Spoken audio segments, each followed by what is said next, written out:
Olá! Neste vídeo vamos falar sobre o transporte membranar, nomeadamente alguns processos fisiológicos onde tem particular importância, como na transmissão do impulso nervoso. Eu sou a Telma Rodrigues, sou professora de Biologia e Geologia e vou tentar ajudar. O impulso nervoso é um fenómeno eletroquímico que resulta de modificações internas e externas da membrana plasmática dos neurónios, que são as células do sistema nervoso responsáveis pela transmissão do impulso nervoso. Recordando a estrutura dos neurónios, podemos distinguir o corpo celular, onde encontramos o núcleo e grande parte dos organelos celulares. Depois temos o axónio, que é um longo prolongamento da célula que garante a transmissão do impulso nervoso, e as dendrites, que são prolongamentos normalmente mais curtos e especializados na recepção de informação. O axónio, na sua extremidade, apresenta ramificações conhecidas como axónio terminal ou arborização terminal. Muitos axónios apresentam uma substância isolante especial chamada mielina, que é produzida pelas células de Schwann e auxilia a transmitir o impulso nervoso mais rapidamente. Os locais entre a bainha de mielina denominam-se nódulos de Ranvier. Se virmos a membrana plasmática dos neurónios com mais detalhe, verifica-se que em repouso, isto é, sem qualquer estímulo, existe uma diferença de potencial elétrico entre o interior e o exterior da membrana. Isto quer dizer que se colocássemos um elétrodo fora e outro dentro da membrana plasmática e medíssemos a diferença de potencial elétrico ou voltagem entre os dois elétrodos, iríamos obter um valor de cerca de menos 70 mV, com o interior da célula mais negativo que o exterior. Esta diferença de potencial é determinada pela distribuição desigual de íons entre o interior e o exterior da célula e denomina-se de potencial de repouso. Dizemos ainda que a membrana nestas condições se encontra polarizada. Este potencial de repouso é determinado pelos gradientes de concentração de íons dentro e fora da célula e pela permeabilidade da membrana para cada íon.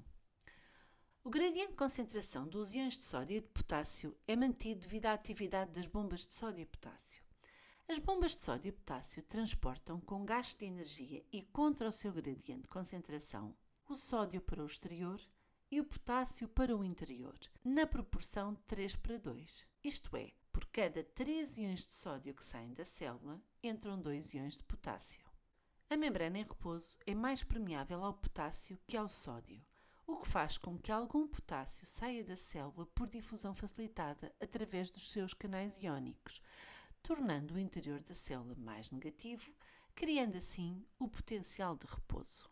Quando há um estímulo, verifica-se momentaneamente que a membrana se torna mais permeável ao sódio do que ao potássio. Se a entrada dos íons de sódio fizer descer o potencial de membrana para menos 55 mV, atinge-se o limiar de ação e desencadeia-se a abertura repentina de mais canais de sódio sensíveis à voltagem. É a lei do tudo ou nada. Desencadeia-se assim um potencial de ação. A abertura dos canais de sódio faz com que os íons entrem rapidamente na célula, despolarizando a membrana como resultado da acumulação de cargas positivas no interior do axónio. Isto faz com que o potencial de membrana aumente rapidamente, subindo aproximadamente até aos 35 mV. Após um curto período de tempo, os canais de sódio sensíveis à voltagem fecham, permitindo que o potássio saia da célula a favor do seu gradiente de concentração. A saída dos íons de potássio vai permitir a repolarização da membrana, tornando-a de novo negativa no interior. E há um momento em que a membrana fica mais negativa do que o potencial de repouso. Dizemos que ocorreu a hiperpolarização da membrana, e tal acontece devido à abertura dos canais de potássio sensíveis à voltagem, que fazem com que o potássio abandone rapidamente a célula, tornando assim o interior da célula mais negativo. De seguida ocorre o restabelecimento do potencial de repouso. Os canais de potássio sensíveis à voltagem fecham e as bombas de sódio e potássio retomam o funcionamento para restabelecer a distribuição iónica. Um potencial de ação é propagado somente numa direção ao longo do axónio. Ele propaga-se sempre na direção corpo celular terminação do axónio. E por que é que isto acontece? A propagação do potencial de ação ocorre somente numa direção, porque a área recentemente despolarizada da membrana encontra-se no período refratário e não consegue gerar um novo potencial de ação. O período refratário ocorre principalmente devido à inativação dos canais de sódio dependentes de voltagem logo após o potencial de ação. Esses canais de sódio ficam inativos logo a seguir ao potencial de ação e não conseguem ser abertos, mesmo se o potencial da membrana passar do limiar de excitabilidade. Assim, o potencial de ação propaga-se no sentido contrário ao da porção do axónio que acabou de realizar o potencial de ação, propagando-se assim sempre no mesmo sentido, nunca volta para trás. A bainha de mielina atua como um isolante elétrico e encontra-se interrompida nos nódulos de Ranvier. O sinal elétrico é transmitido mais rapidamente nesses locais, já que o impulso salta de nódulo em nódulo, trespassando a bainha de mielina. Em axónios sem mielina, os sinais elétricos passam ao longo de toda a membrana do axónio, o que torna a condução do sinal mais lenta. Os neurónios comunicam entre si através de sinapses. E as sinapses podem ser elétricas ou químicas.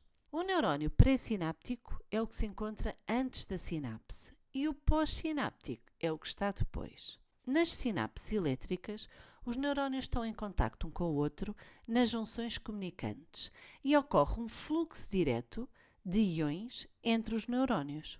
Nas sinapses químicas, que são aquelas que são mais comuns, os neurónios não estão em contacto um com o outro, há um espaço entre eles que é a fenda sináptica. No caso das sinapses químicas, a comunicação é feita recorrendo a mensageiros químicos, que são os neurotransmissores, que se ligam a receptores no neurónio pós-sináptico. Vendo em pormenor as sinapses químicas. Quando um potencial de ação ou impulso nervoso chega ao axónio terminal do neurónio pré-sináptico, ativa os canais de cálcio sensíveis à voltagem. O cálcio entra a favor do seu gradiente de concentração.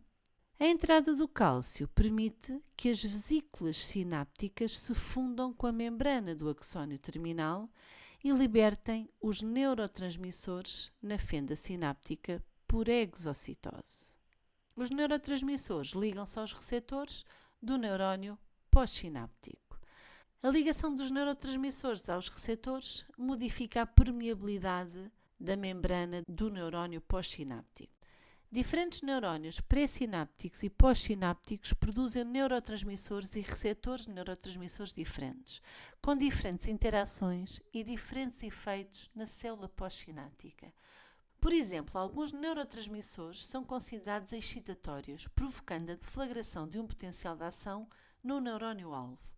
Outros são considerados inibitórios, dificultando a deflagração de algum potencial de ação no neurónio-alvo. Ficou percebido? Espero que sim.